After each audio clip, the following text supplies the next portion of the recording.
Dans la vidéo d'aujourd'hui, on va parler uniquement matériel. Je préfère prévenir un petit peu au début parce qu'il y en a que ça saoule.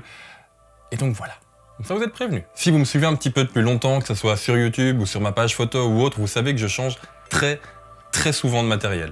Je suis quelqu'un qui revend énormément, qui achète énormément et au final, le matériel que j'ai aujourd'hui n'est pas du tout celui que j'avais il y a 6 mois.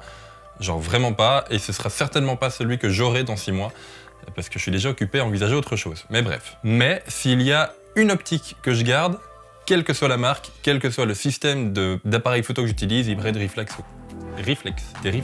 hybride, réflexe ou quoi que ce soit, c'est un équivalent en tout cas 50 mm. Alors depuis un peu plus d'un an, je suis passé chez Canon et là, j'ai pas hésité une seule seconde, je me suis fait plaisir, j'ai pris le 50 mm 1.2.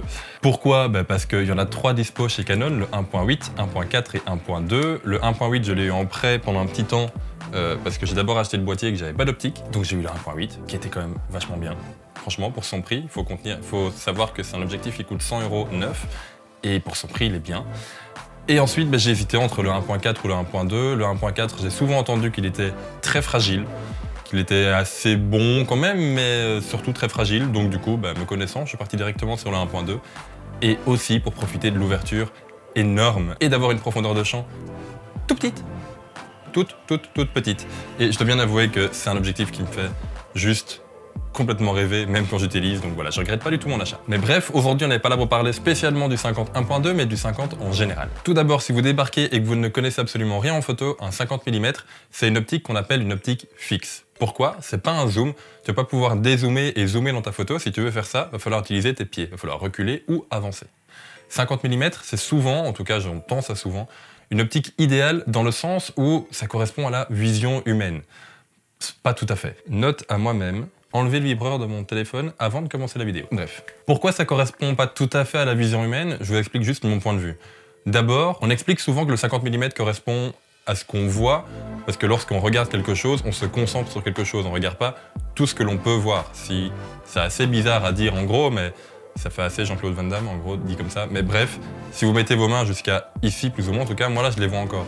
Et cet angle-là correspond à la grosse louche à 180 degrés.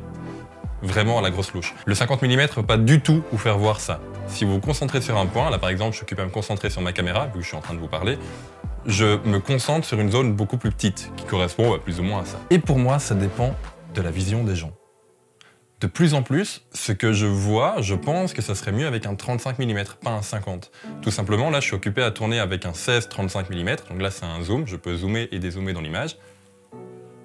Voilà, 16 mm, 35. Pour moi, je pense qu'une vision peut évoluer et correspond à tout un chacun. Donc déjà, dire qu'un 50 mm, ça correspond à la vision humaine, je suis pas totalement d'accord. Mais bref, j'utilise beaucoup cet objectif parce que la plupart du temps, il est léger et discret, excepté celui-là.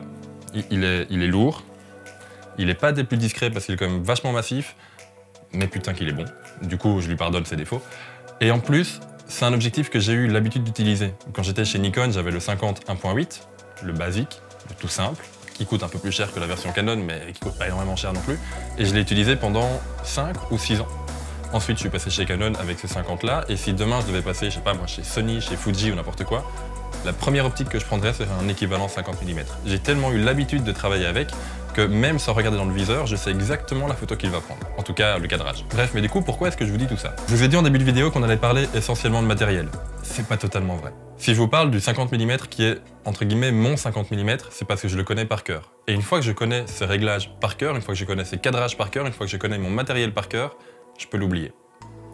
Et une fois que je l'oublie, je peux me concentrer sur mon sujet, que ce soit des portraits, du mariage, de l'événementiel, du paysage, n'importe quoi d'autre. J'oublie complètement la caméra que j'ai en main. Je la lâche pas pour autant parce que non seulement ça peut faire mal aux pieds, mais en plus ça coûte cher de la lâcher, enfin bref.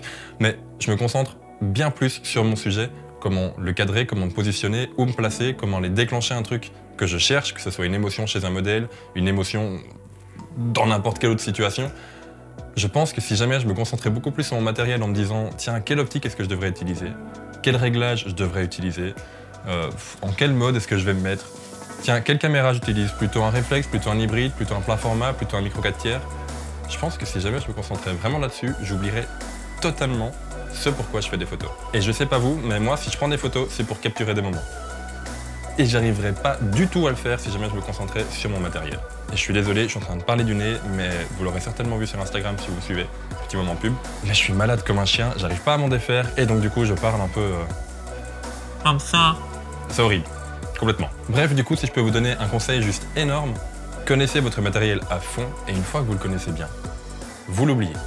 Vous avez votre caméra en main, votre appareil photo en main, vous avez un objectif que vous connaissez par cœur, quel que soit l'objectif, ça vous correspond à vous, et une fois que c'est le cas, vous l'oubliez et vous vous concentrez sur les images. Bref, c'est déjà la fin de cette vidéo, j'étais un petit peu rapide sur celle-ci, mais comme vous le voyez, je suis assez malade et j'ai pas énormément de... Et je suis en mode hibernation, je dors énormément, donc voilà. Je vais essayer de vous refaire pas mal de vidéos préenregistrées de façon à vous les diffuser de manière beaucoup plus régulière. Malheureusement, ça prend du temps, le temps d'écrire, de tourner, de monter les vidéos, donc voilà, ça arrive, vous inquiétez pas, mais il faut un petit peu de temps. Et c'est le plus chaud, je pense. Je vous invite à suivre la chaîne, évidemment sur YouTube, sinon vous ne serez pas là, sur Instagram et sur Discord et sur Facebook. Ça fait déjà 3 trucs énormes.